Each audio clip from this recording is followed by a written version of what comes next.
Il y a tout juste un an, dans un village des Landes, un éleveur de canards découvre plusieurs animaux morts dans son exploitation. Les analyses tombent, la grippe aviaire est de retour en France. Une semaine plus tard, sur ordre de l'État, une équipe de nettoyeurs débarque pour abattre les 30 000 volailles.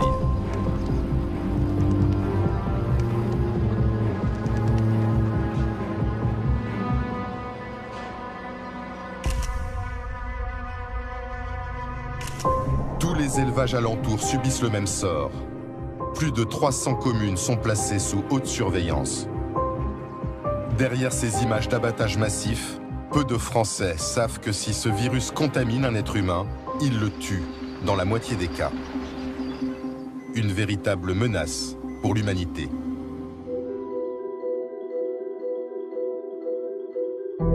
Alors faut-il craindre un scénario catastrophe? La France est-elle armée pour faire face à une épidémie de grande ampleur?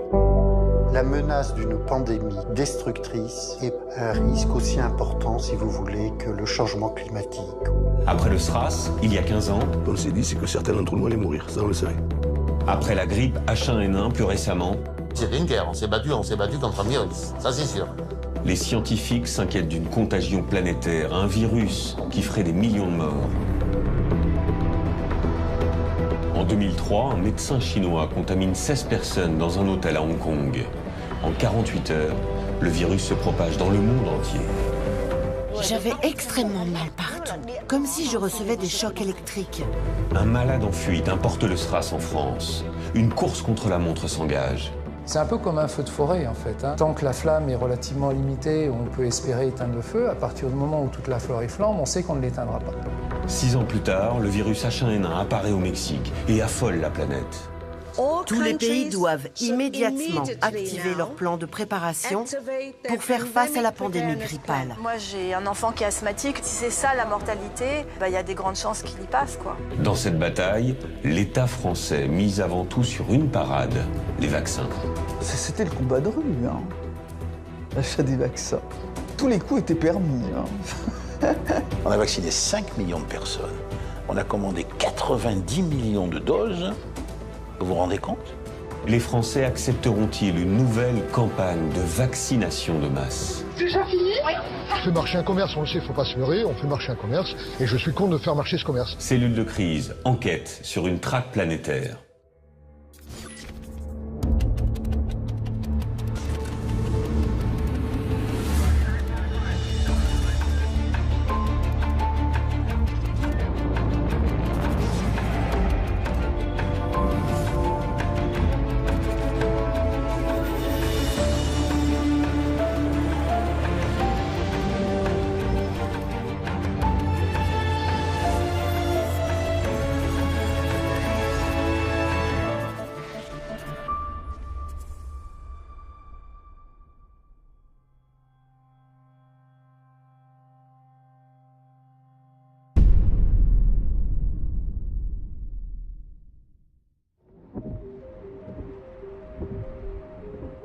Ce 12 novembre 2009 à Paris, la ministre de la Santé Roselyne Bachelot va se prêter à un exercice de communication qu'aucun ministre n'avait osé jusque-là. Tournez-vous vers les photographes. Elle met en scène sa vaccination contre un nouveau virus, la grippe H1N1, qui fait trembler les autorités depuis des mois. Faut le refaire. Une autre dose, une autre dose. Donc une vaccination totalement indolore, faite par des personnels, vous voyez, extrêmement compétents. Pour inciter les Français à suivre son exemple, la ministre tente de les effrayer. Cette grippe, elle présente des formes qui peuvent être très très graves. Il y a aujourd'hui 25 personnes qui sont par exemple hospitalisées dans les hôpitaux de Paris avec 10 petits-enfants qui présentent des formes extrêmement graves, avec leurs poumons qui sont détruits, qui sont attaqués par le virus H1N1. Mais les Français ne croient pas au danger de cette grippe. Seuls 8% d'entre eux se font vacciner. Pendant 3 mois, les centres de vaccination restent vides. La plus grande opération sanitaire de l'histoire de France devient son plus grand fiasco.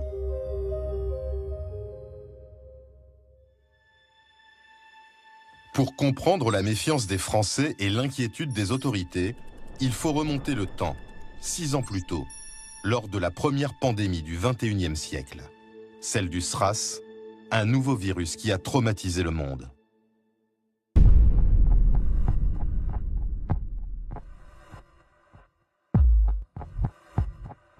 À Hong Kong, ce 11 février 2003, une rumeur inquiète la communauté scientifique. À la faculté de médecine, le spécialiste des virus Malik Peiris a entendu parler d'une maladie mystérieuse qui aurait fait des centaines de morts à Canton, en Chine, à 2 heures de train. Les choses étaient très confuses. Il y avait beaucoup de rumeurs. Certaines disaient qu'il s'agissait d'une grippe, d'autres parlaient d'une bactérie. On a aussi appris que la population de Canton paniquait. Les gens dévalisaient les magasins pour acheter du vinaigre, car ils croyaient à tort qu'en faisant bouillir du vinaigre, cela stériliserait l'air et les protégerait de la maladie. L'État chinois refuse de donner des précisions, alors que cette maladie peut contaminer Hong Kong d'un moment à l'autre. Face à cette menace imprévisible, Malik Peiris envoie 2 de ses collègues à Canton. Sans prévenir les autorités, ils prennent le train pour passer la frontière qui sépare Hong Kong du reste de la Chine.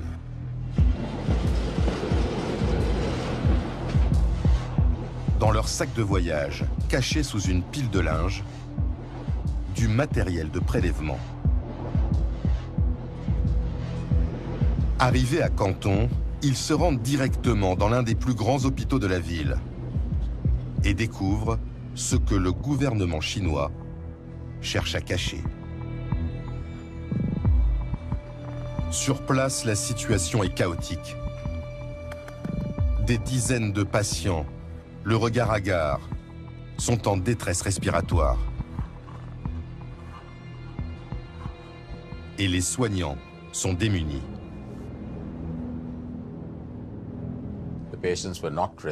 Les patients ne réagissaient pas aux antibiotiques que nous avons l'habitude d'utiliser. Il y avait plusieurs malades au sein de même famille. Et ce qui était très surprenant, c'est qu'il y avait des foyers de contamination dans les hôpitaux. Avec la complicité d'un médecin local, les 2 scientifiques de Hong Kong font des prélèvements de salive et des prises de sang. De peur d'être repérés par les autorités, ils doivent quitter la Chine au plus vite. Dans le train du retour, ils sont contrôlés à la frontière par les douaniers chinois. S'ils fouillent le sac et trouvent les prélèvements, les chercheurs encourent la peine de mort.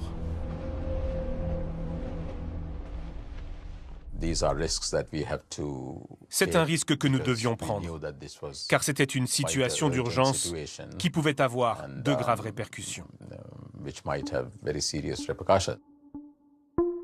Le soir même, de retour au laboratoire, l'équipe de Malik Peiris se dépêche d'analyser les prélèvements avant qu'ils ne se détériorent.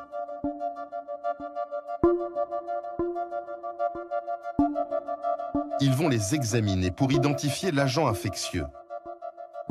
Mais aucun des tests connus ne fonctionne. Nous les avons testés sur tous les virus respiratoires que nous connaissions.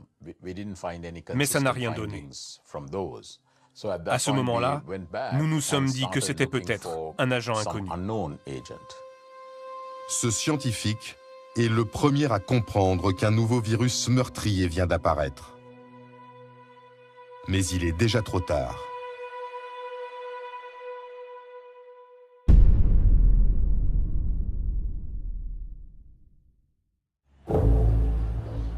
Le 21 février, le docteur Liu prend le bus à Canton.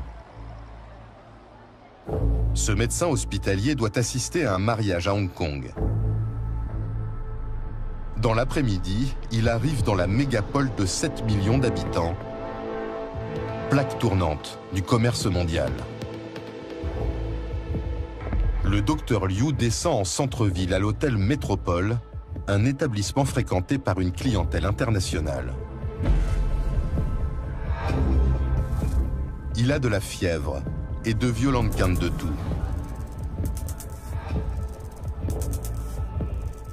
Dans le couloir qui le mène à sa chambre, il croise 16 personnes.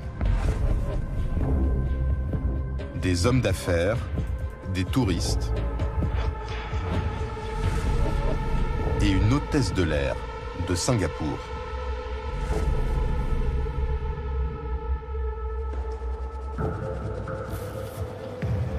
Dans les 48 heures qui suivent, les voisins de chambre du docteur Liu vont prendre leur avion.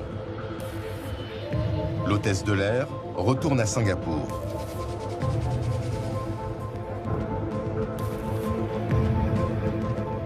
Un couple de Britanniques se rend à Manille, aux Philippines. Des touristes canadiens partent pour Toronto. Johnny Chen, un New-Yorkais, décolle pour Hanoï, au Vietnam.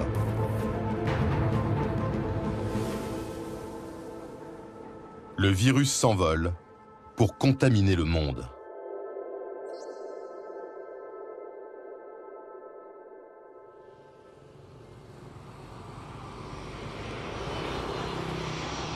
Le 23 février, un avion en provenance de Hong Kong atterrit à Hanoï, la capitale du Vietnam.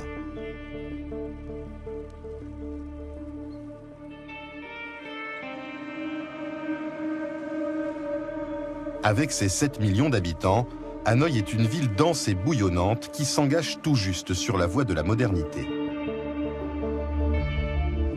3 jours après son arrivée, Johnny Chen, l'Américain qui a séjourné à l'hôtel Métropole de Hong Kong, est pris d'une fatigue extrême. Ce négociant en jeans se rend dans une clinique privée où travaillent des Français et des Vietnamiens. Il est examiné dans l'urgence par le docteur Tu. À son arrivée, le patient Johnny Chen avait une forte fièvre. Il était épuisé. Il avait des douleurs musculaires sur tout le corps et il toussait énormément. Le médecin lui prescrit une radio des poumons. Le docteur Popinet voit cette radio et il dit « il y a quelque chose qui me chagrine sur cette radio, c'est une radio atypique ». Donc, on décide une hospitalisation. Jean-François Cabot, le pneumologue de l'hôpital, ne comprend pas lui non plus ce qu'il se passe. C'est un syndrome grippal majeur, avec fièvre, il a l'oxygène, la saturation d'oxygène à 60% à peu près, ce qui est gravissime. On estime que c'est une grippe. Mais j'ai jamais vu une grippe se dégrader aussi rapidement. Menti Nguyen est de garde à la maternité. Cette sage-femme n'aurait jamais dû croiser Johnny Chen.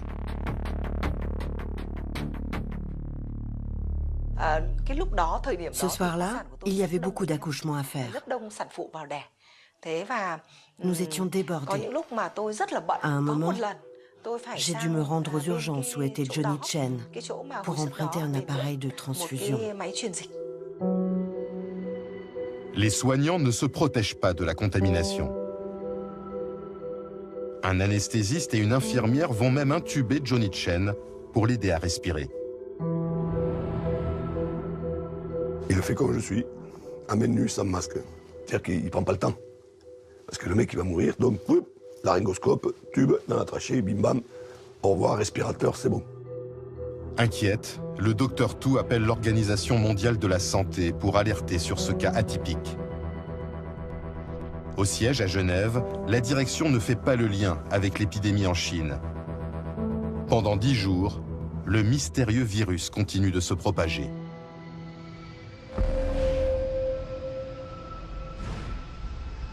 Toutes les personnes qui ont été contaminées par le docteur Liu à l'hôtel Métropole de Hong Kong vont répandre la maladie sur leur passage.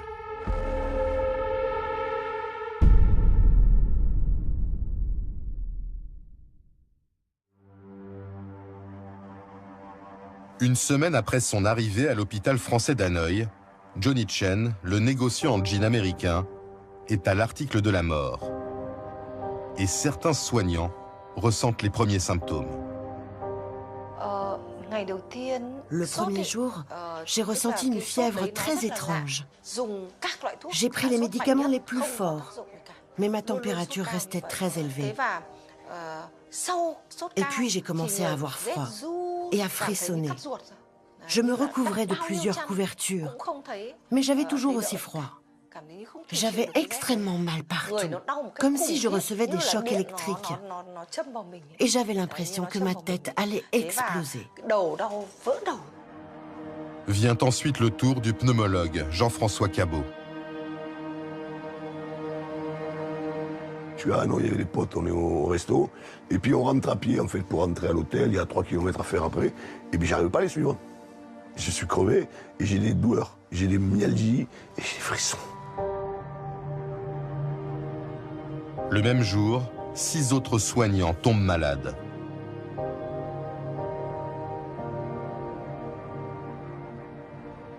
Nous nous sommes aperçus que les radios de nos collègues étaient identiques à celles de Johnny Chen. Là, nous avons compris qu'ils les avaient tous contaminés et qu'il y aurait forcément des cas aussi graves parmi nous.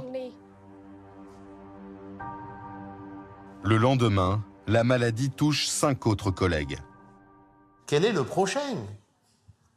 Quel est le prochain parmi nous qui va tomber? La progression du nombre de malades était énorme. En une semaine, il y avait plus de 20 personnes qui étaient malades à l'hôpital. Chaque jour, les symptômes de ces malades, enfin ces personnes hospitalisées, s'aggravaient et qu'on ne voyait pas d'amélioration. Donc il y avait un niveau d'angoisse qui montait chaque jour, et une espèce d'impression d'être vis-à-vis de quelque chose dont on ne savait pas du tout si ça allait s'arrêter, si les gens allaient finalement tous mourir. 4 jours plus tard, la sage-femme Menti Nguyen tombe dans le coma. Elle n'arrive plus à respirer.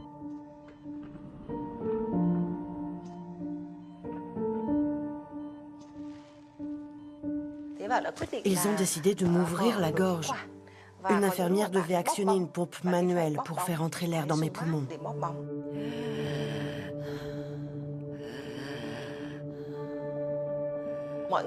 Comme mes poumons étaient très abîmés et que j'étais dans le coma, tout le monde pensait que je ne survivrais pas.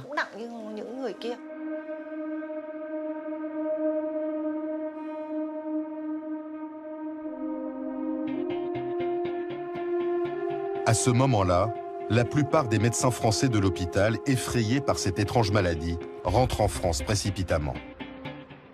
Ah bien, il y en a qui sont partis, depuis le départ. Les médecins français, d'autres personnes qui ont, pour différentes raisons, hein, mais sont partis. Oui. Et hop, ils quittaient le bateau. Donc, Seuls 4 médecins français sur 12 restent à l'hôpital. Alors qu'aucun soignant vietnamien ne quitte son poste. Ensemble, ils doivent affronter un ennemi dont ils ignorent tout. Nous, on ne savait même pas par quels moyens l'infection se disséminait. On ne savait pas si c'était par les postillons, on ne savait pas si c'était par la salive, si c'était par le contact.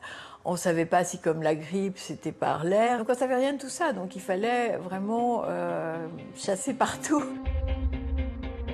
Pour faire barrière au virus, chaque soignant porte une combinaison intégrale, 2 paires de gants et des lunettes.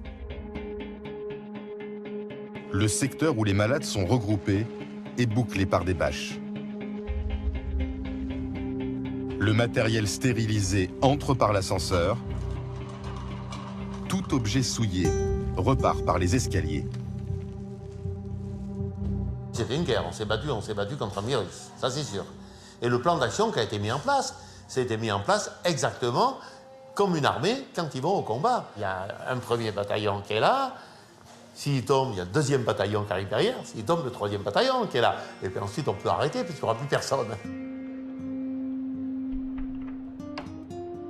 le personnel décide de se cloîtrer dans l'hôpital. Plus personne ne peut ni entrer, ni sortir. On s'est dit tous ensemble qu'on allait fermer l'hôpital pour que ça aille pas ailleurs. Et par contre, ce qu'on s'est dit, c'est que certains d'entre nous allaient mourir. Ça, on le savait. Médecins et infirmiers campent dans des dortoirs improvisés et se relaient 24 heures sur 24 au chevet de leurs 26 collègues contaminés.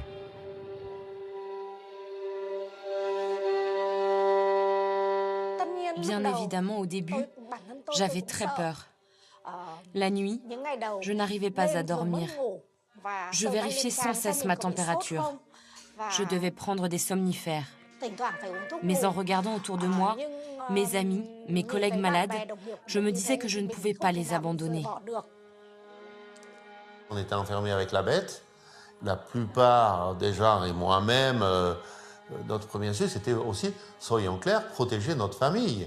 Moi, je ne connais pas contaminer ma femme, d'autres allaient contaminer leur mari, leurs enfants et tout ce qui s'ensuit. Je ne voulais pas prendre de risques aussi là-dessus. En s'enfermant avec le virus, les employés de cette petite clinique espèrent protéger le Vietnam de la contamination.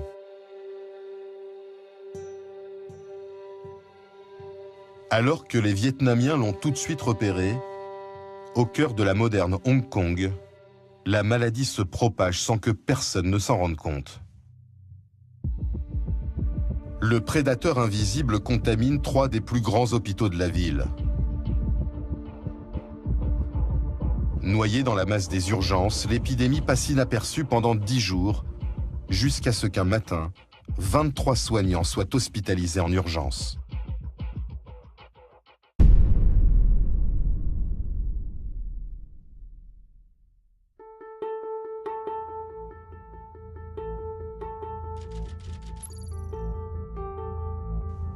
À Genève, alertée par les pays touchés, la direction de l'OMS décide qu'il est temps d'avertir le monde. C'est la première fois que nous lançons une alerte mondiale. Nous faisons cela pour prévenir le plus rapidement possible les populations et les autorités sanitaires de tous les pays qu'il y a en ce moment une maladie qui peut se répandre sur la planète entière. L'ambiance à l'OMS, c'est un peu branle-bas de combat.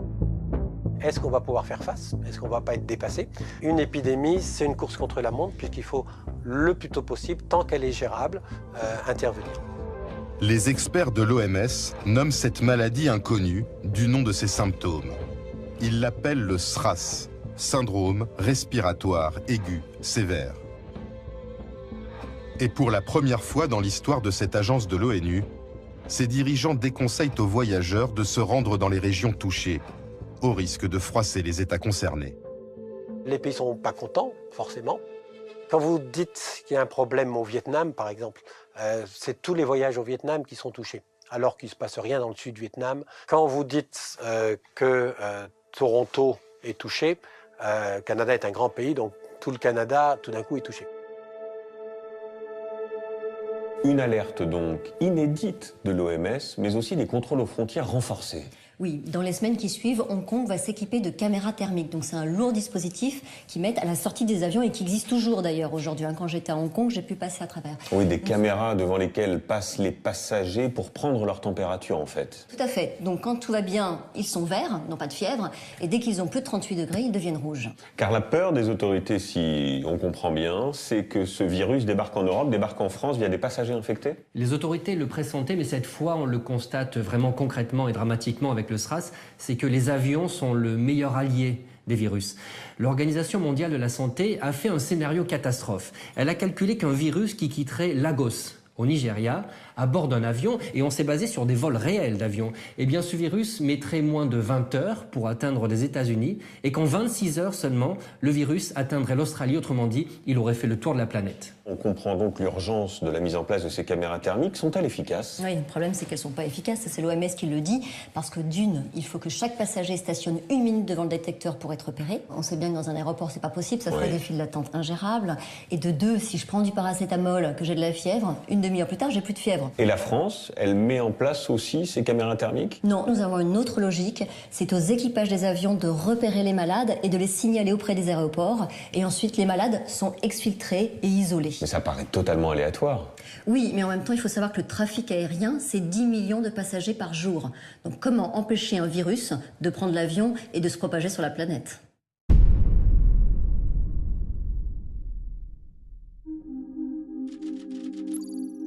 À Genève, dans les heures qui suivent l'alerte, les dirigeants de l'OMS lancent un appel aux grandes nations scientifiques. Elles doivent immédiatement mobiliser leurs meilleures équipes de recherche pour identifier le virus du SRAS. Une étape essentielle pour créer un vaccin. L'épidémiologiste Guénel Rodier doit tenter de coordonner des laboratoires concurrents. Pour chaque laboratoire, ils savent qu'ils ont une opportunité extraordinaire d'être peut-être le premier, un peu comme on l'a vu au début du sida, sur cette compétition qui va découvrir le virus du sida, là, qui va découvrir le virus du SRAS. Donc il y a aussi cet élément d'émulation et de compétition. Entre certains chercheurs, la guerre sera frontale.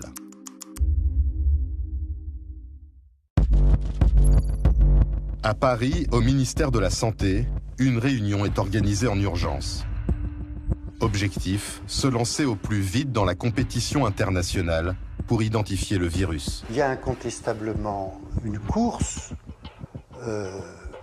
avec des préoccupations qui sont liées à la réputation, aux honneurs pour celui qui a identifié le premier.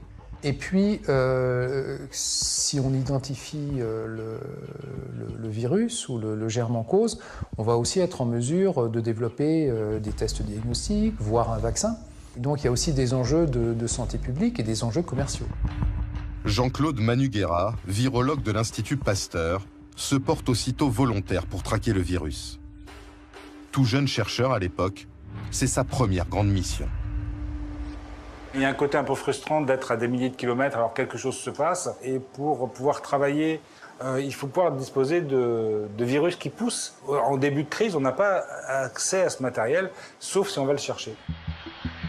2 jours plus tard, Jean-Claude Manuguera, accompagné d'une équipe de médecins, atterrit au Vietnam. Ils se rendent aussitôt à l'hôpital français d'Hanoï, où le personnel vit reclus. C'est un jour très triste quand on arrive parce que c'était le jour du décès de la première personne morte de cette maladie. Moi, j'ai été assez impressionné par on peut dire le courage des gens qui étaient là et qui continuaient à travailler, que les gens étaient à leur poste et que les gens ne flanchaient pas. Ce jour-là, 26 soignants sont malades. 5 dans un état critique. J'avais très peur quand je voyais mes amis, mes collègues, qui étaient en train de mourir.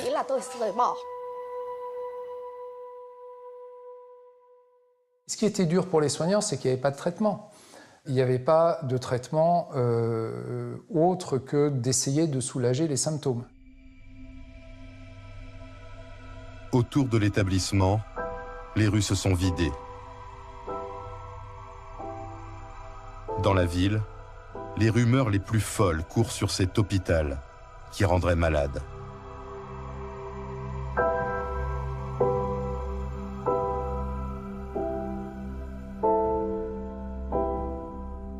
On était les pestiférés. On ne pouvait plus être livrés. Ils avaient tellement peur que le virus sorte de l'autre côté de la rue qu'il n'y avait plus personne.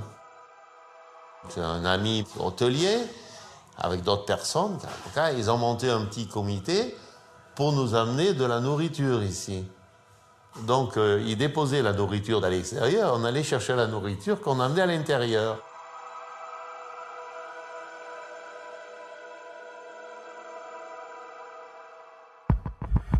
Aussitôt arrivé, Jean-Claude Manuguera, le virologue missionné par Paris, se lance dans la traque du virus. Il prélève au plus vite des échantillons sur les malades. Mais il apprend furieux qu'il vient d'être devancé. Des scientifiques américains ont déjà expédié des échantillons vers les États-Unis. Ce que je n'ai pas trouvé très correct, c'est qu'ils ont organisé l'expédition de prélèvement vers les États-Unis, sans concertation du tout avec les Français, notamment avec les autorités sanitaires françaises, alors que dans les victimes, dans cet hôpital, il y avait des ressortissants français. Là, effectivement, il y a eu quelques tensions, quelques tentatives également d'intimidation. Pour rattraper son retard, Jean-Claude Manuguera se hâte de conditionner ses propres prélèvements dans des emballages sécurisés et de les expédier vers Paris. À l'aéroport, il doit convaincre les employés inquiets d'acheminer ces cartons. Les échantillons français partiront avec 3 jours de retard sur ceux des Américains.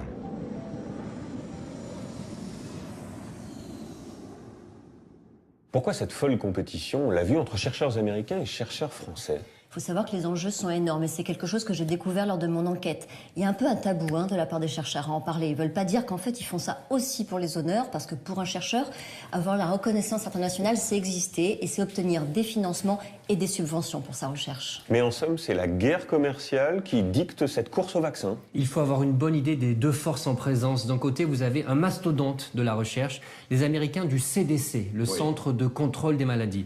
12 000 employés, ils sont installés à Atlanta, mais ils sont présents dans 120 pays. Et côté français? Côté français, un institut bien connu de tous, l'Institut Pasteur, c'est 130 ans d'excellence dans la recherche médicale, c'est 10 prix Nobel, donc c'est vraiment 2 champions de la recherche qui se font face. Une guerre commerciale, une guerre entre 2 nations, en somme, les États-Unis et les Français, exacerbée par un contexte diplomatique particulier. Oui, on est en pleine guerre en Irak et un mois auparavant, Dominique de Villepin, qui était ministre des Affaires étrangères, a fait son célèbre discours à l'ONU où il critiquait l'intervention militaire en Irak. Et la France refuse de combattre aux côtés des Américains. Tout à fait, et là ça les froisse beaucoup. Et donc quand Jean-Claude Manuguera, qui est le virologue qui est à Hanoï, arrive là-bas, ils sont un contexte de tension, les Américains sont froissés, ils n'ont pas du tout envie de collaborer avec nous.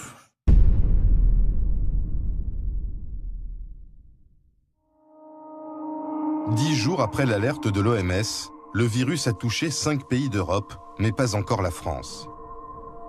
Jusqu'à ce 22 mars, où le danger va arriver sur le territoire à cause d'un Français qui connaît pourtant parfaitement les risques, un médecin.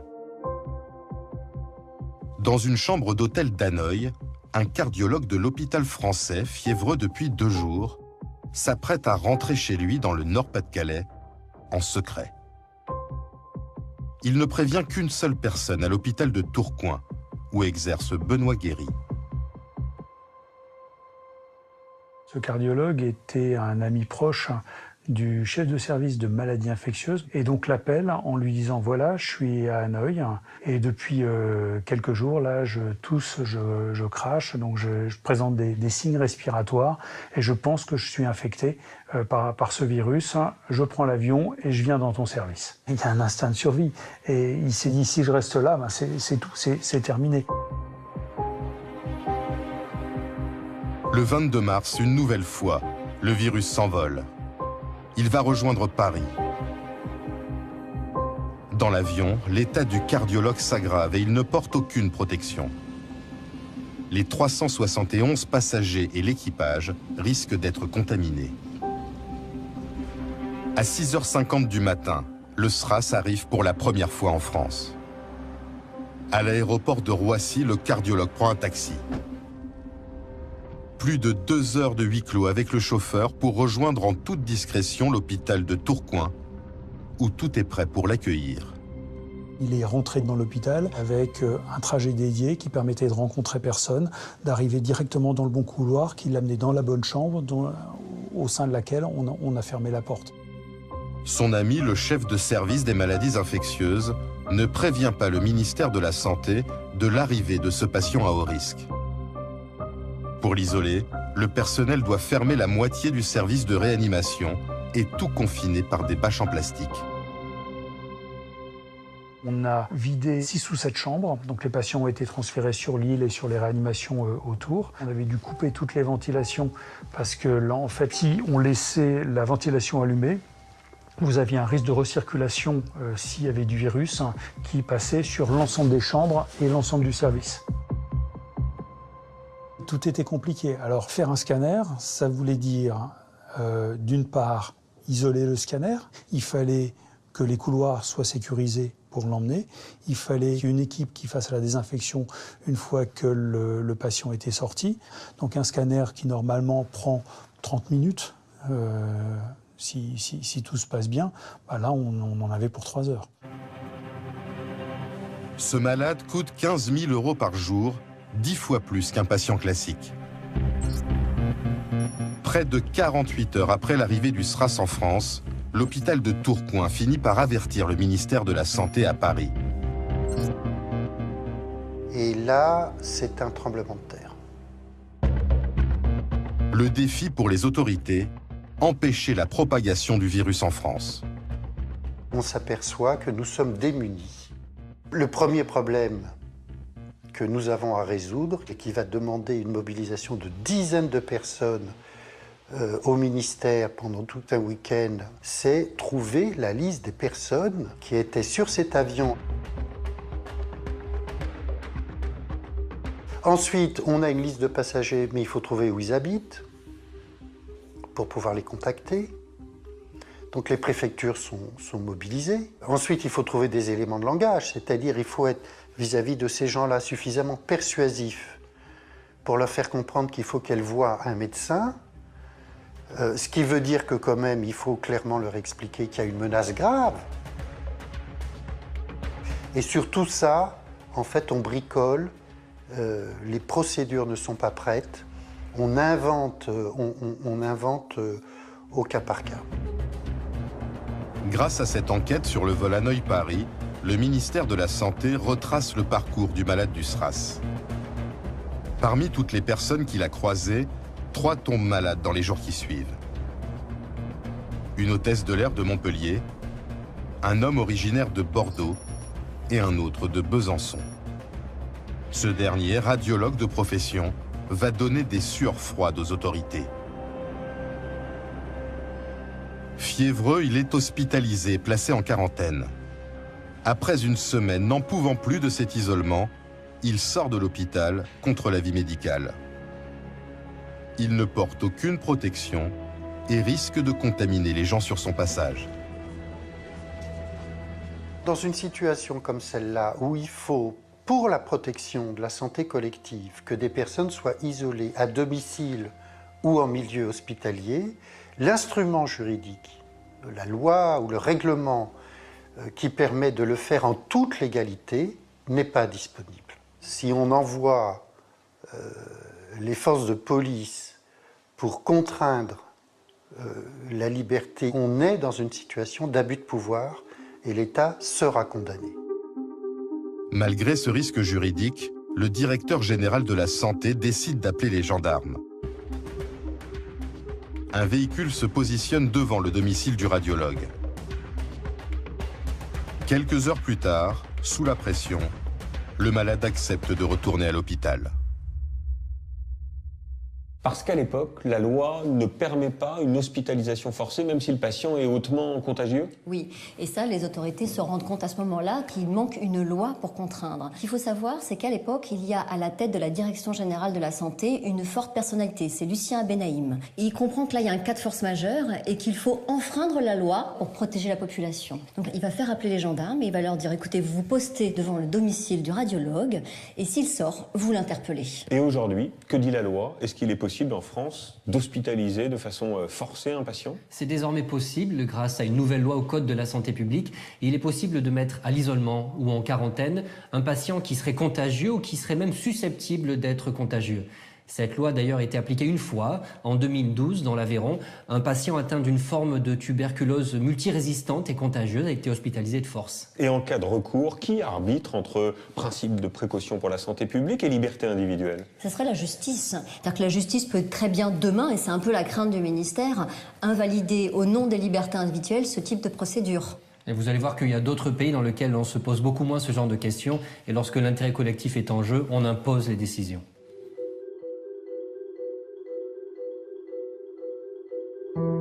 À Hong Kong, un mois après le début de l'épidémie, le SRAS a déjà infecté près de 500 personnes. Pour protéger la population, le gouvernement doit prendre des mesures extrêmes. À 2h30 du matin, le commandant de police Mike McCulley reçoit un appel.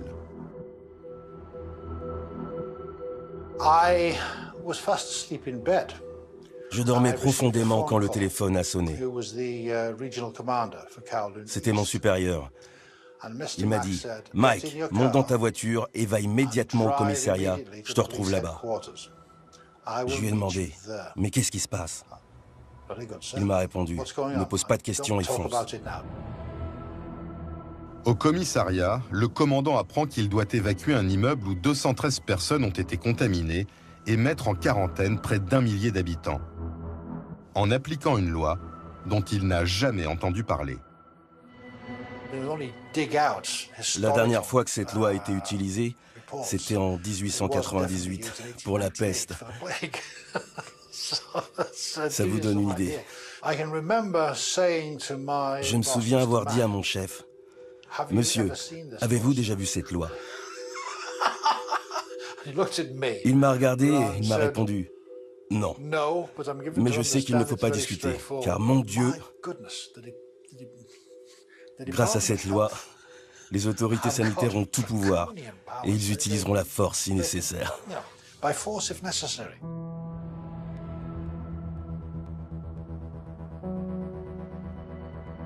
En pleine nuit, plusieurs unités de police sont appelées en renfort pour effectuer cette lourde opération.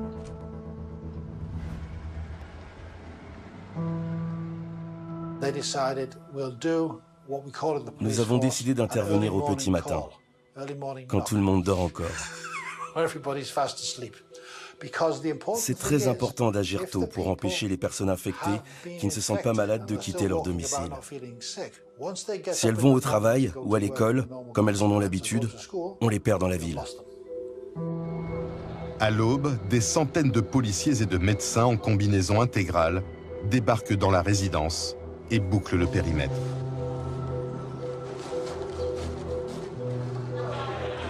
Ils font du porte-à-porte pour vider les appartements et examiner un par un les habitants pour repérer ceux qui présenteraient des symptômes.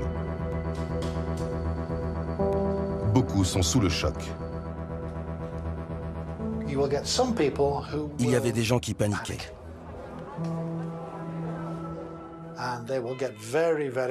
Certains étaient très anxieux et très en colère. Ils demandaient au médecin « Est-ce que je l'ai attrapé? Est-ce que je l'ai attrapé ?» Les médecins leur répondaient « Nous devons d'abord vous examiner et faire des tests car nous ne savons pas. » Les habitants sont sommés de quitter les lieux sur le champ, avec le strict minimum. Sous l'œil de tous les médias hongkongais, ils sont ensuite évacués par minibus.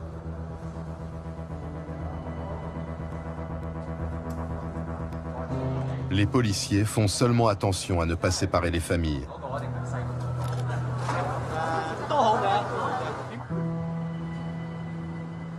À la fin de la journée, ils sont convoyés vers l'extérieur de Hong Kong et installés dans un camp de vacances situé au milieu d'une forêt, à 30 km de la ville.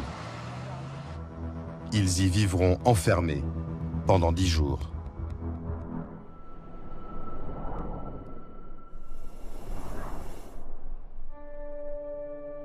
Dès le lendemain, les autorités stérilisent de fond en comble leur immeuble, ainsi que les 18 autres de leur vaste résidence. Des tours vertigineuses de 40 étages, 5000 appartements où vivent dans la plus grande promiscuité près de 16 000 habitants. Car le virus a infecté toutes les canalisations à cause d'une seule personne, un malade qui s'est rendu aux toilettes une semaine plus tôt. Bilan, 321 contaminés et 42 morts. Ce drame traumatise la population de Hong Kong. Dans la ville, la psychose s'installe. Les Hongkongais ne quittent plus leur masque. Le virus devient leur obsession. Pendant plusieurs jours, ils se lancent dans une vaste opération de nettoyage, sans savoir si cela les protège de leur ennemi invisible. Vues de l'étranger, ces images font peur. L'aéroport international s'est vidé. Touristes et expatriés ont fui. Pour accueillir les ressortissants français, les autorités sont cette fois sur le qui-vive. En France, on se prépare à toute éventualité. Les voyages en direction du sud-est asiatique sont déconseillés. Les arrivées dans les aéroports comme Roissy sont surveillées. Les salariés viennent même de se mettre en grève, demandant des équipements spéciaux pour accueillir ces vols venus du sud-est asiatique. C'est grave, très grave. Je trouve que d'ailleurs l'arrivée en France est très légère. On nous a débarqués dehors, mis dans un bus, serrés les uns contre les autres, sachant que moi j'ai fait attention tout le voyage, que mes enfants ne touchent à rien, n'aillent pas aux toilettes. J'ai peur de retransmettre toute ma famille. Donc c'est pas un soulagement en fait. Donc je vais porter le masque pendant 14 jours jusqu'à temps que je sois sûre de ne pas être contagieuse. Le monde panique et personne n'a encore identifié le coupable, le virus du SRAS.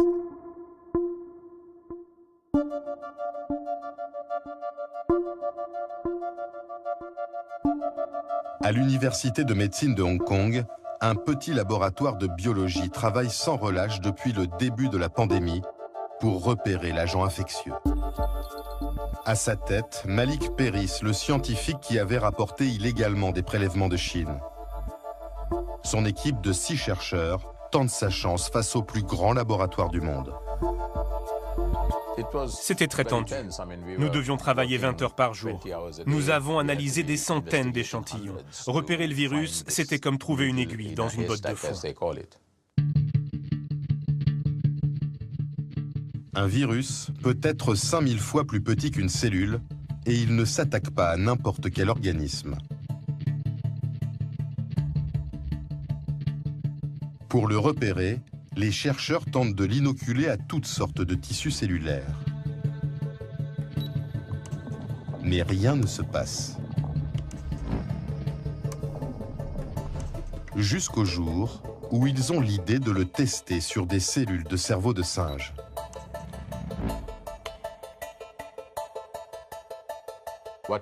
À un moment, sur les cultures cellulaires, on a vu 2 à 3 cellules qui semblaient inhabituelles. Ça ne sautait pas aux yeux, on ne pouvait pas en tirer de conclusion. Nous devions être très prudents et procéder par étapes. L'agent du SRAS vient-il d'attaquer? Pour le savoir, les équipes de Malik Peiris vont explorer au microscope la moindre particule des 2 cellules de singe qui semblent infectées.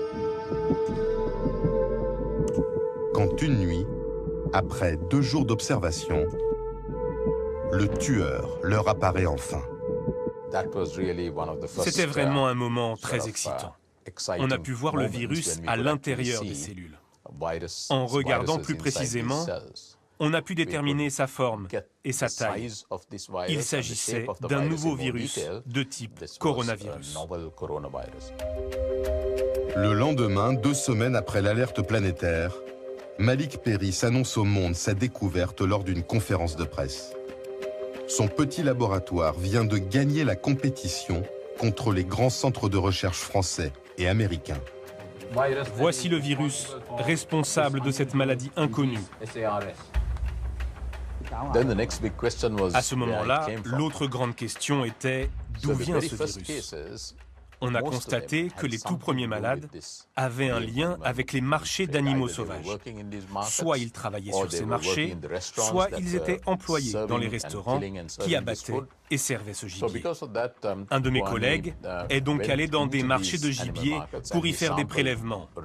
Et il a repéré le virus dans des petits mammifères, les civettes masquées. La pandémie vient donc de la civette masquée, un rongeur qui ressemble à un raton laveur. Cet animal est un plat prisé des Chinois fortunés. Pour éradiquer le virus, les autorités ordonnent l'abattage de tous les élevages de civettes masquées et l'interdiction des immenses marchés d'animaux sauvages.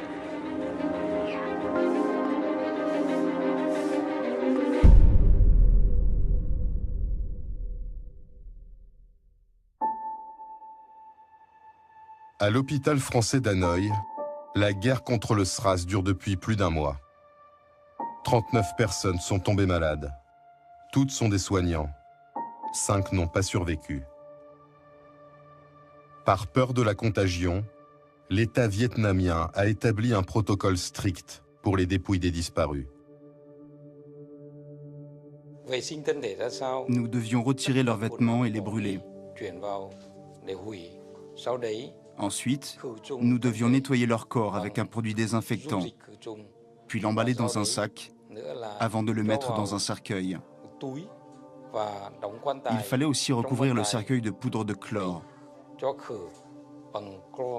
Et à la fin, le cercueil était envoyé au crématorium d'Hanoï.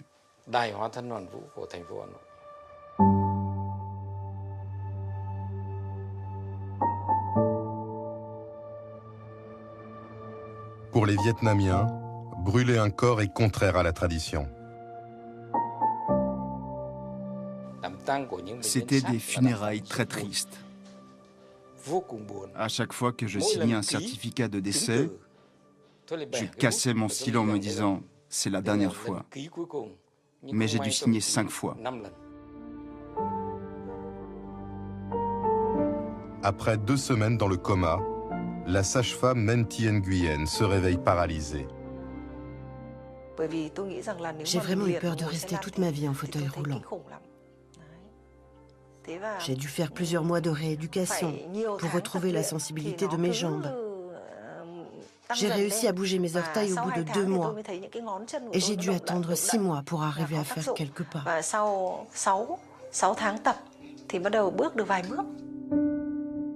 Le pneumologue Jean-François Cabot ouvre les yeux lui aussi, après 10 jours de coma. Un traumatisme encore douloureux aujourd'hui. Et ça, dans ma tête, ça, je me rappelle, et je pense que physiquement, ça m'a coûté beaucoup parce que j'ai dû dépenser une énergie phénoménale pour pas crever. Ce que je peux vous dire, c'est que je voulais pas mourir. Voilà. Une fois le dernier malade guéri, l'armée vietnamienne débarque pour une désinfection complète des locaux.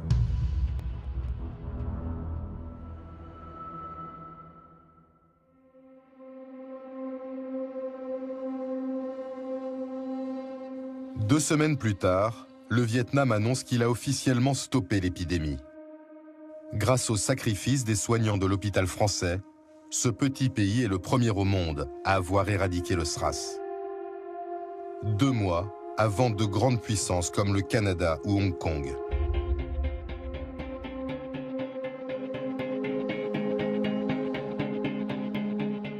Dans le monde, le virus du SRAS a touché 29 pays. Près de 800 personnes en sont mortes, dont le docteur Liu, le médecin de Canton qui a contaminé l'hôtel de Hong Kong, Johnny Chen, le négociant en jean de New York, et le cardiologue français, hospitalisé à Tourcoing.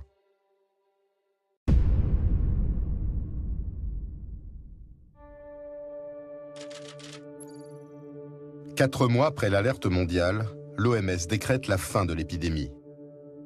Mais pour sa directrice générale, l'heure n'est pas au triomphe. Le SRAS est un avertissement. Même les systèmes de santé les plus avancés ont été ébranlés. Les protections n'ont pas cédé, mais il s'en est fallu de peu. La prochaine fois, nous n'aurons peut-être pas tant de chance. Nous devons en tirer les leçons. Nous n'avons peut-être que très peu de temps. On comprend que le pire a sans doute été évité avec cette pandémie et pourtant on sent une grande inquiétude de la part des responsables de l'OMS. Oui, à l'OMS, on se dit qu'avec le SRAS, on a eu beaucoup de chance. Parce qu'imaginez que le SRAS a été contagieux avant les premiers symptômes, il aurait été difficile à contenir. Le SRAS, c'est premier symptôme, fièvre, tout. On est contagieux, on isole le patient et on éradique la maladie. Oui, et donc on comprend que le malade infecté est facilement détectable, ce qui n'a pas toujours été le cas dans l'histoire. Non, cette épidémie a réveillé un vieux traumatisme chez tous les virologues et les scientifiques, celui de la grippe espagnole. C'est cette épidémie qui a massivement frappé le monde en 1918-1919. Les estimations varient entre 30 et 100 millions de morts. C'est très imprécis. Il y a une certitude, c'est que ça tue beaucoup plus de monde que la Première Guerre mondiale. Donc après le SRAS, c'est la perspective de cette grippe, comme la grippe espagnole, qui inquiète. inquiète les autorités? Oui, et surtout de la grippe aviaire, c'est-à-dire un virus qui vient des oiseaux et qui fait 50% de mortalité. C'est-à-dire si l'homme est contaminé, il meurt dans 1 cas sur 2. Aujourd'hui, pour être contaminé, il faut avoir un contact rapproché avec les volailles. Mais la grande peur, c'est que ce virus mute, s'adapte et devienne transmissible d'homme à homme.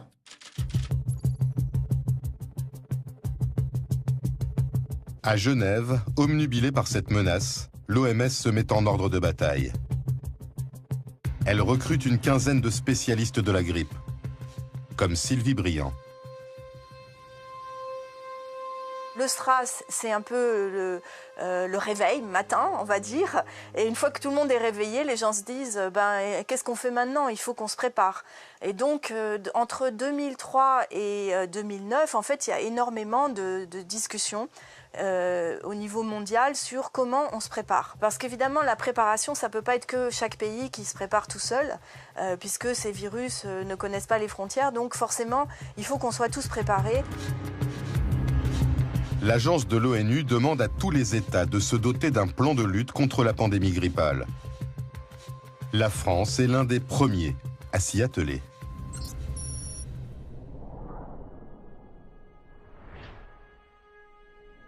À Paris, au ministère de la Santé, Didier Houssin est chargé de préparer le pays à une pandémie meurtrière. Chaque semaine, il organise ce qu'il appelle les réunions Mardi Grippe. Pendant des heures, une dizaine de hauts fonctionnaires élaborent des plans d'action pour chaque secteur stratégique de la société qui pourrait être fragilisé. Dans une épidémie très importante, vous pouvez avoir par exemple 20 ou 30% d'absentéisme. Comment assurer la continuité de production de médicaments essentiels? Comment préparer le secteur funéraire? Comment est-ce qu'on va pouvoir prendre en charge un nombre de cadavres important? On est très vite sur des questions de continuité, d'activité de tous les secteurs de la société.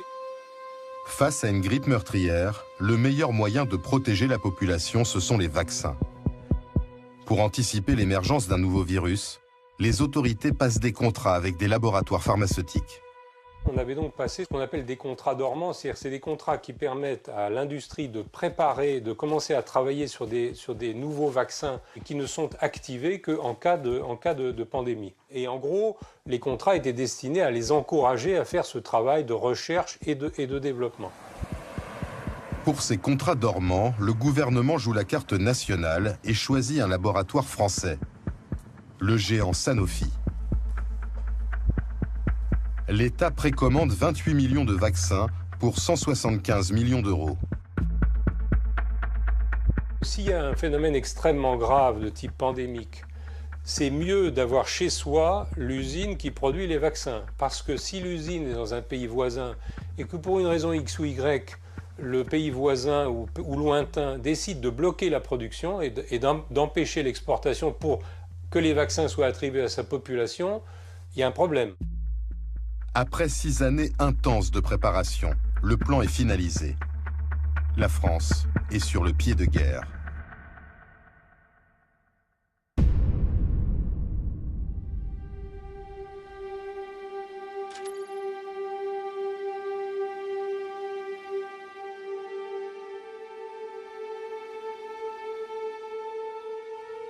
À minuit à Genève, Keiji Fukuda, le numéro 2 de l'OMS, reçoit un appel des États-Unis. On m'appelle pour me dire qu'une maladie infectieuse est détectée à Mexico. Les tests montrent qu'il s'agit d'un nouveau virus grippal de type H1N1 qui a un fort pouvoir de contamination. Nous sommes face à un risque d'épidémie mondiale. Cette fois, l'OMS réagit immédiatement. En pleine nuit, elle active son centre de crise. Cette salle stratégique a été conçue pour gérer les épidémies et surveiller leur propagation sur la planète. Des dizaines de spécialistes sont mobilisés. Ils entrent en contact avec les médecins mexicains et découvrent les premières images d'un Mexique en état d'urgence sanitaire.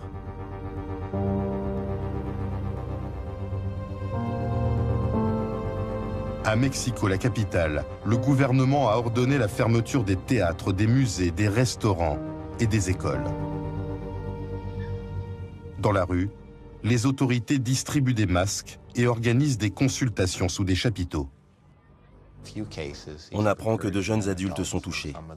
Certains sont dans un état sévère, d'autres sont morts, et ça nous inquiète beaucoup.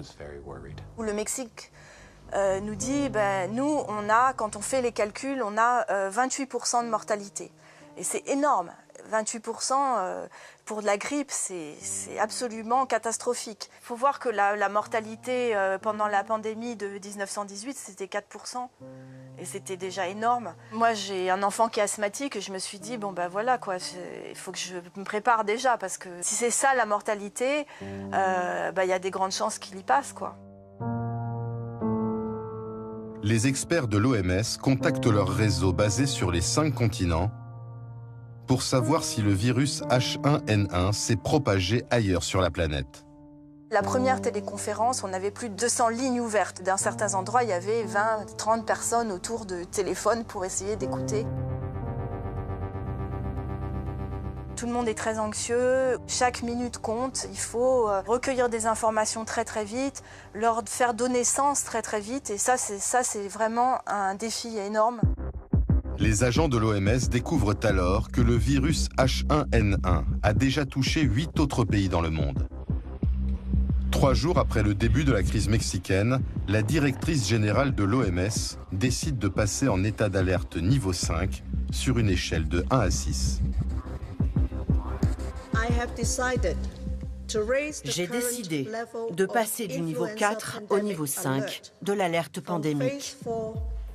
Tous les pays doivent immédiatement activer leur plan de préparation pour faire face à la pandémie grippale. C'est un signal adressé au gouvernement, au ministère de la Santé, à tous les autres ministères, à l'industrie pharmaceutique et à l'ensemble des entreprises pour qu'elles prennent des mesures dans l'urgence et à un rythme accéléré. C'est bien l'humanité tout entière qui est menacée. L'OMS prévoit que la grippe H1N1 tuera 2 millions de personnes dans le monde.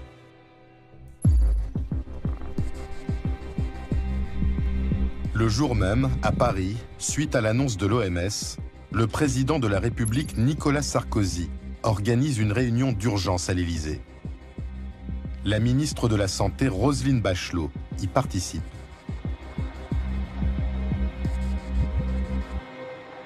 Nous sommes dans le salon vert de l'Élysée, le fameux salon vert de réunion qui se tient entre le bureau du président de la République et le bureau du secrétaire général de l'Élysée. Et il y a bien entendu le président de la République, en face de lui le Premier ministre, tous les ministres concernés. La feuille de route du président de la République, c'est il faut tout faire pour protéger les Français. On ne nous pardonnera pas de ne pas avoir pris les précautions maximum. Nicolas Sarkozy a en tête l'un des plus grands fiascos sanitaires de ces dernières années. L'événement qui structure la décision, c'est la canicule de 2003.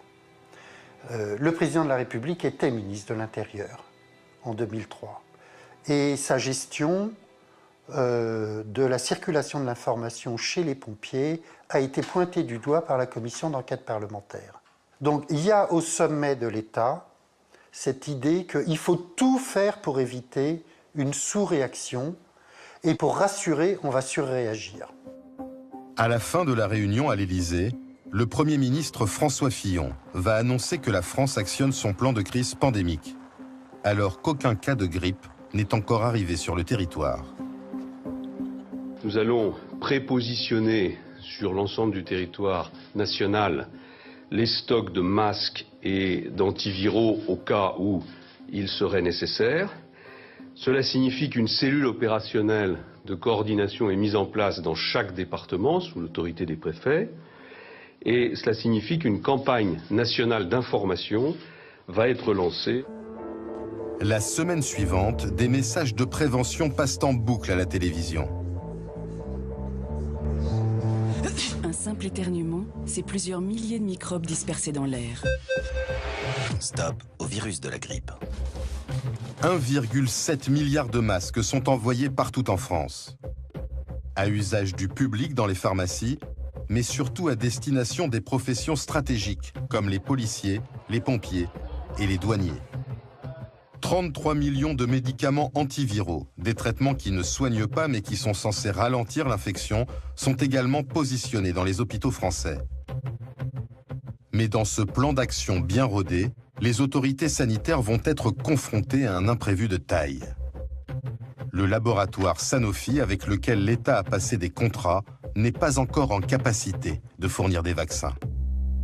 On est mal, on est mal. Et donc, il faut reprendre un peu à zéro toute la question de comment disposer à temps d'un vaccin. Dans le monde, un seul laboratoire, l'anglais GSK, peut produire immédiatement des millions de vaccins contre la grippe pandémique. À ce moment-là, la demande de vaccins est considérable. Et GSK se trouve en position dominante, puisque GSK est le seul laboratoire à être en position de fournir de façon massive des médicaments, des vaccins. On sait que sa capacité de production n'est pas illimitée et que surtout il a déjà passé des contrats avec d'autres pays. Et donc là, il y a un moment un peu délicat où effectivement, il faut essayer de convaincre malgré tout ce laboratoire que si on pouvait avoir une petite partie de la production, ça nous arrangerait bien. Quelques jours plus tard, GSK fait une proposition à l'État français. Le laboratoire impose son prix, 7 € la dose, près de 2 fois le prix d'un vaccin contre la grippe classique. La France a 48 heures pour répondre.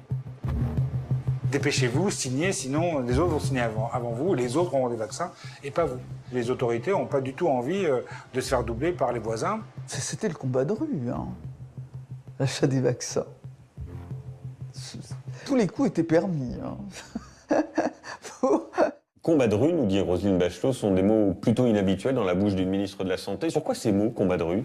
Ce qu'elle nous explique en gros, c'est que la France avait des moyens de pression dans cette compétition entre les pays et qu'elle ne va pas hésiter à ce moment-là à faire du chantage. De quelle manière ? J'ai une anecdote, moi. Il y a un membre de son cabinet qui m'a expliqué qu'un jour, face à un laboratoire, lors d'un rendez-vous, ils sont arrivés avec la liste de tous les médicaments que le laboratoire vendait en France et présentant cette liste en leur disant « Écoutez, si vous n'acceptez pas de nous vendre des vaccins, certains de ces médicaments risquent de ne plus avoir d'autorisation de vente. » Car l'enjeu pour l'État français, c'est d'acquérir le maximum de doses possibles pour vacciner sa population. Dans ce contexte de compétition entre États pour se procurer des vaccins, les Français veulent être alimentés plus que les autres et plus rapidement que les autres. D'où ce bras de fer. Et ils vont être plutôt efficaces là-dedans, puisque la France est le second pays le mieux servi, avec 94 millions de doses. C'est beaucoup, mais il faut avoir en tête qu'à l'époque, on pense qu'il faut 2 doses par habitant pour être efficace. Tout ça parce qu'ils ont fait un choix sanitaire qui est aussi un choix politique. Le chef de l'État, la France, veulent être capable de dire « nous allons vacciner tous les Français et nous avons les moyens de le faire ».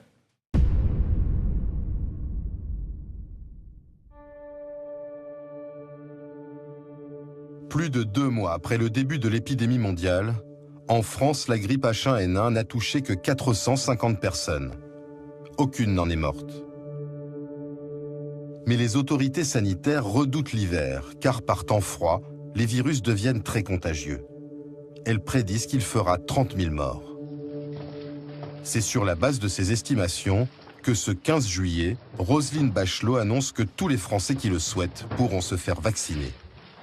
J'ai négocié dans un contexte que vous connaissez de production mondiale limitée l'acquisition de vaccins à hauteur de 94 millions de doses. Ça représente 1 milliard d'euros, point de vue coût. Pour rassurer la population, c'est la ministre en charge de la Santé qui incarne la campagne de vaccination. Pourtant, en coulisses, ce n'est plus elle qui décide, mais le ministre de l'Intérieur, Brice Hortefeux. Une mise à l'écart que Roselyne Bachelot désapprouve. C'est pas faire injure aux fonctionnaires du ministère de l'Intérieur que de leur dire qu'ils ne connaissent pas très bien ce que c'est qu'un virus et qu'une épidémie.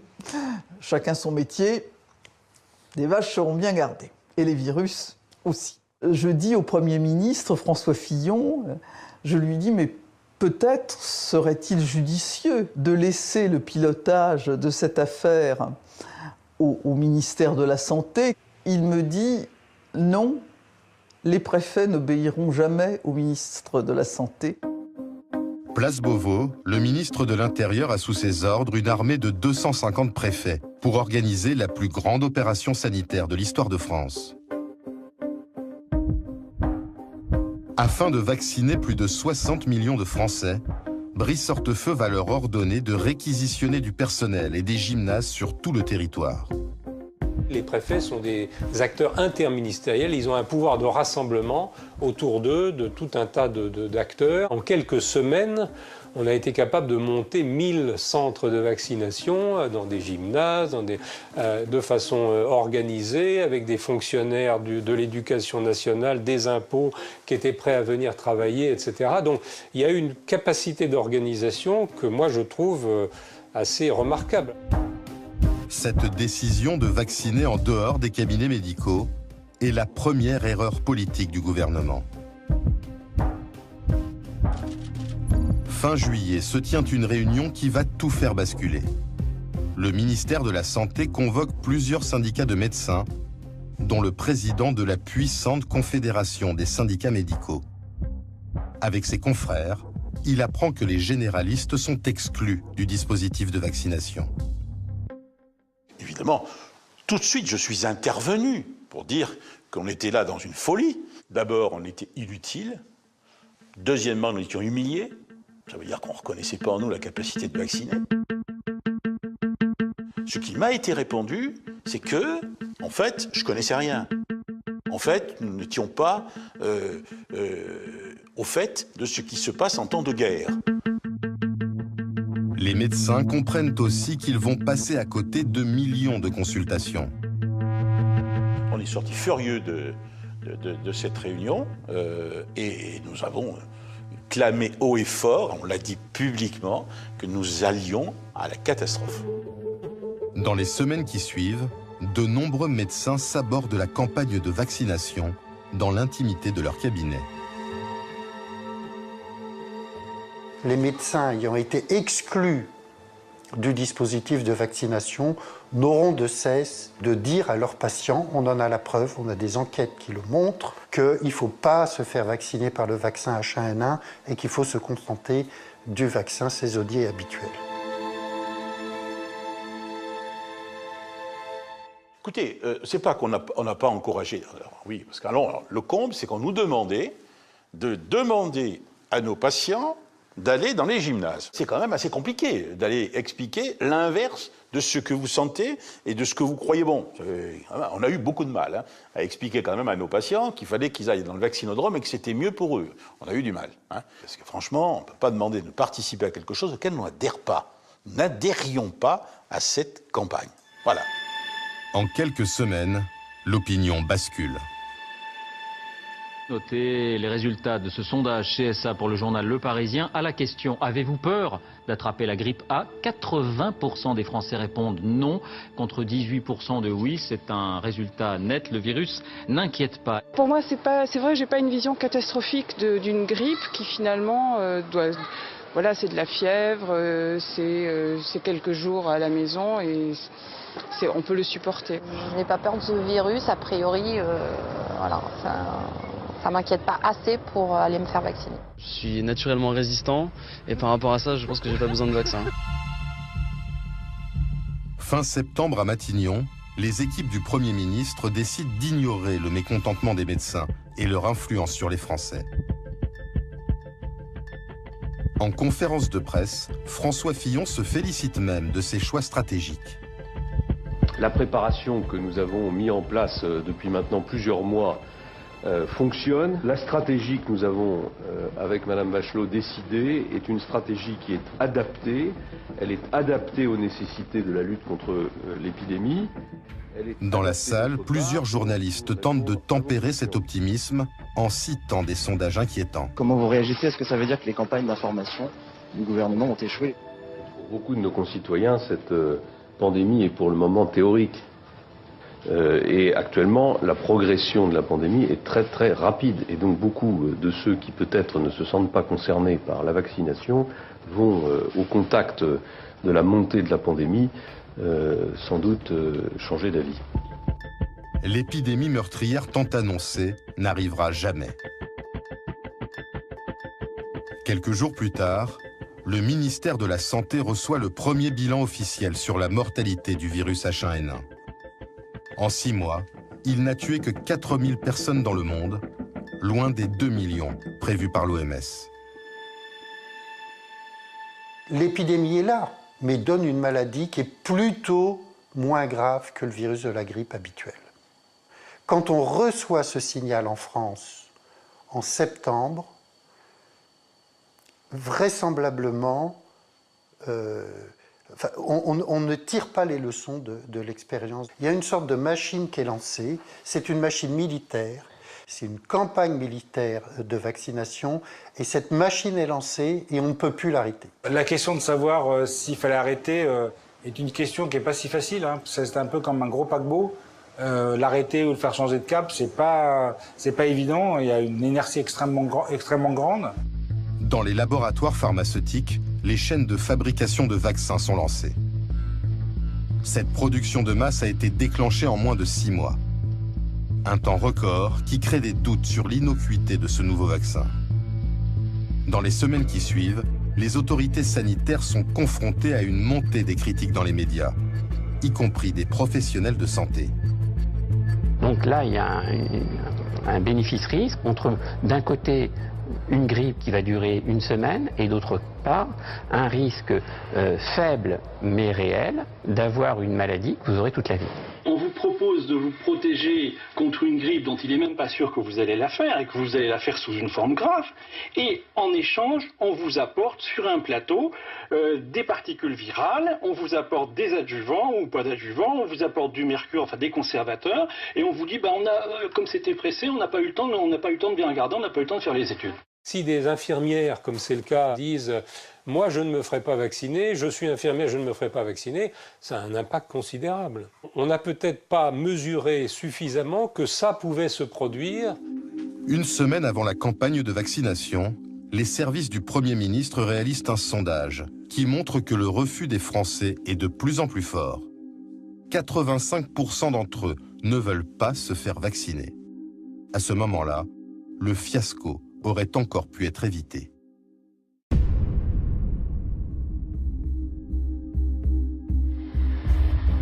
Malgré les réticences de l'opinion, le gouvernement s'obstine et la campagne est lancée. Sous escorte de la gendarmerie, des centaines de milliers de vaccins traversent la France pour rejoindre plus de 1000 centres de vaccination. C'est ce jour-là que la ministre de la Santé se met en scène.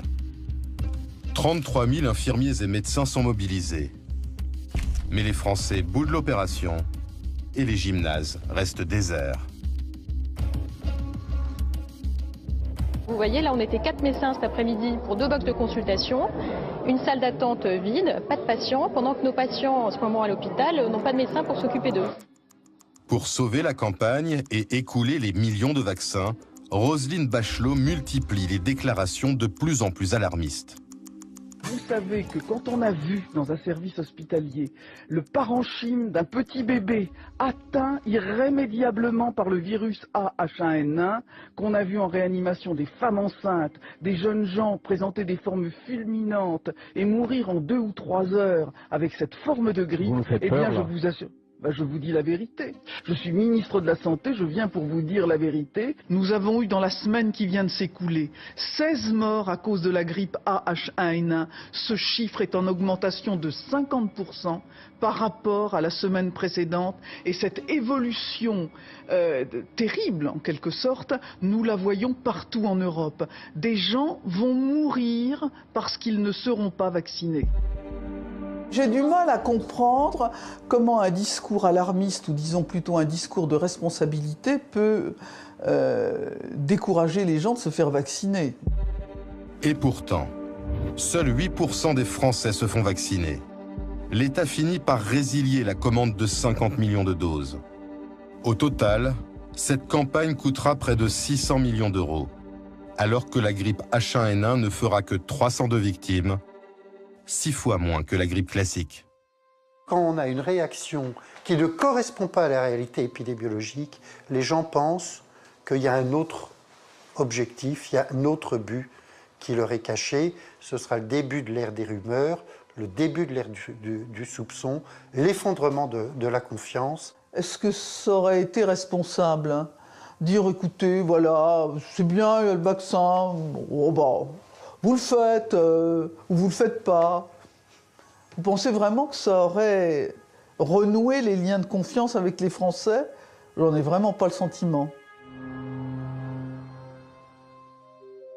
Depuis la crise H1N1, plus de 40% des Français n'ont plus confiance dans les vaccins. Alors, que se passera-t-il en cas de nouvelle pandémie? Aujourd'hui, c'est Agnès Buzyn, la ministre de la Santé, qui est en charge de ce dossier très sensible. Bonsoir Agnès Buzyn, ministre de la Santé, merci d'avoir accepté cette intervention et cette interview. Ce que l'on vient de voir est assez effarant sur la gestion de crise de la grippe H1N1. Est-ce que vous êtes d'accord pour dire qu'il y a eu d'une certaine manière un mensonge d'État dans la gestion de cette crise? Alors, mensonge est un terme un peu fort. Je pense que si ce virus avait été extrêmement dangereux et responsable de nombreux morts, on aurait dit que la gestion de crise avait été excellente. Donc c'est le principe de précaution qui a guidé? Je pense que c'est le principe de précaution qui a guidé et je pense qu'il est difficile a posteriori, quand on est un ministre de la Santé, de savoir quelle décision on aurait pris. Oui, vous n'étiez pas en responsabilité évidemment à l'époque. Dans l'opinion publique, il y a quand même eu l'idée que cette campagne avait été pilotée en coulisses par le lobby pharmaceutique. Le patron de Sanofi avait dit devant ses actionnaires, ce vaccin, ce sera une opportunité significative en termes de revenus. C'est un joli coup de fouet pour nous, pour le chiffre d'affaires et pour le cash flow. Est-ce que vous comprenez que nos concitoyens soient un peu révoltés par cette forme de cynisme? Oui, alors évidemment, après, les industriels jouent leur jeu. On peut aussi parfois leur reprocher de ne pas avoir été sur des vaccins qu'on attend. Je pense notamment à Ebola, qui est un virus qui crée des épidémies mortelles en Afrique depuis des années et sur lequel aucun industriel n'a voulu investir et faire de la recherche sur le vaccin. Ça n'intéressait personne parce que c'était des villages africains. J'insiste sur ce point, Madame la Ministre, et sur la gestion de crise passée, car il y a aussi une forme, disons-le, de dramatisation pour justifier les 11 vaccins obligatoires chez les enfants. Ce sont des éléments de langage qui reviennent, l'urgence, le danger, le risque d'épidémie et de pandémie. Des épidémies surgissent ça et là, faisant chaque année des morts. Une dizaine de morts de la rougeole les 4 dernières années, c'est trop.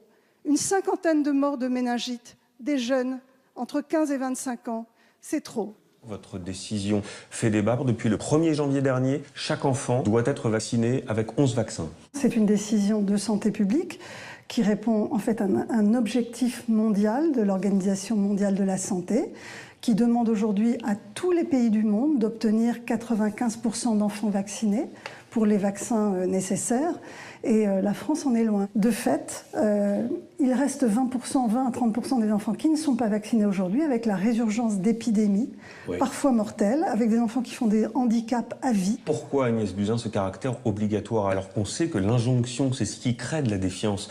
40% aujourd'hui, c'est ce que montre ce rapport, 40% des Français sont méfiants vis-à-vis des vaccins. Ils ont plus peur des vaccins que de la maladie. Comment vous l'expliquez ça? Alors, d'abord parce qu'ils ont oublié la maladie. Grâce à ces vaccins, qui sont produits pour certains d'entre eux depuis des dizaines et des dizaines d'années, les vaccins ont sauvé des millions et des millions de vies. Aujourd'hui, tous ces vaccins sont totalement sûrs, ils sont recommandés par l'Organisation mondiale de la santé pour tous les pays du monde. Il y a des centaines de millions de doses qui sont distribuées partout dans le monde. Donc ces vaccins sont sûrs. Et la France est le petit village gaulois chez qui le doute s'est installé. Il y a beaucoup de documents qui circulent sur Internet. Il y a une grande mobilisation des anti-vaccins. On va en découvrir une affiche saisissante. Je suis un des enfants décédés par mort subite du nourrisson, dit cette affiche, post-vaccin. Quelle stratégie vous mettez en place au sein du gouvernement pour lutter contre ce type d'information? D'abord, est-ce que c'est de la désinformation? Oui, c'est une fake news complètement, puisque l'ensemble des études scientifiques qui ont été menées montrent qu'au contraire, les vaccins protégeraient. La dernière étude faite en Angleterre montrerait plutôt qu'il y a moins de morts subites du nourrisson chez les enfants vaccinés. Et puis les réseaux sociaux sont aujourd'hui un média sur lequel il est très difficile d'intervenir en temps réel. Quand vous êtes une institution, on a plus l'habitude des grands grande campagne. Et c'est quelque part la responsabilité des pouvoirs publics que de protéger les gens, même s'ils ont des angoisses et des doutes. Un peu comme quand on a rendu le port de la ceinture obligatoire. Y aura-t-il des contrôles, Madame la Ministre, pour vérifier que les enfants ont bel et bien été vaccinés?